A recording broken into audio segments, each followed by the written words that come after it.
उत्तर प्रदेश में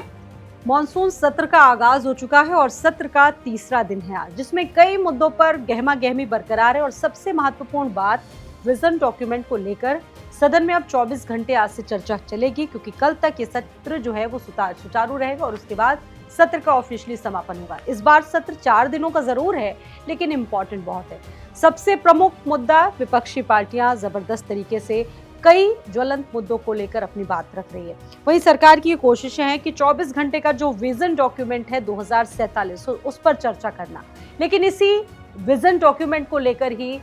उत्तर प्रदेश में जो विपक्षी पार्टी है समाजवादी पार्टी, वो सवाल उठा रही है। वो ये कह रही है, सीधे तौर पर समाजवादी पार्टी का ये आरोप है कि दरअसल ये विजन डॉक्यूमेंट नहीं है बल्कि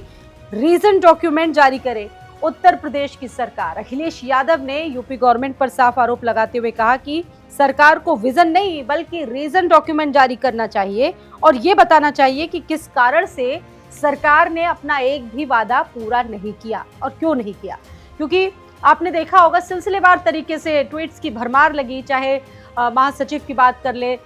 शिवपाल यादव की बात कर ले या राम गोपाल यादव की बात कर ले, लगातार उन्होंने आरोप जिस तरीके से लगाए और कहा कि 9 सालों में आखिरकार उत्तर प्रदेश में बीजेपी की सरकार ने, योगी की सरकार ने किया क्या है वो बताए और कम से कम इसको लेकर भी एक रीजन डॉक्यूमेंट जारी करे। उधर सरकार ये लगातार तर्क दे रही है कि ये जो विजन डॉक्यूमेंट है ये बहुत जरूरी है प्रदेश के विकास यानी कि डेवलपमेंट को लेकर जो खाका हमारे तमाम विभागों के द्वारा बनाया गया है, कम से कम सरकार इस पर चर्चा करवा रही है तो कम से कम विपक्ष को भी इसमें रहना चाहिए। और एक अपील भी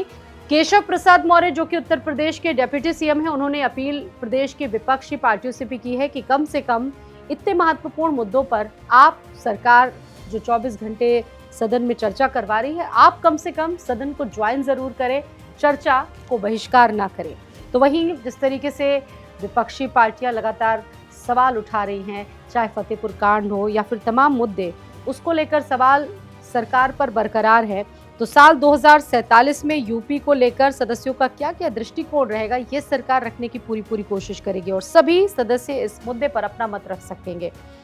वहीं आपको बता दें कि बुधवार से यानी कि आज से 24 घंटे तक चलने वाले सदन में मंत्रियों की मौजूदगी भी अनिवार्य करने का जो खाका है वो प्रस्तुत किया गया है और बाकायदा सदन में 28 मंत्रियों को लगाया गया है। रात 12 बजे से लेकर सुबह 6 बजे तक तमाम विभागों में मंत्रियों की जो ड्यूटी है वो मुकर्रर की गई है।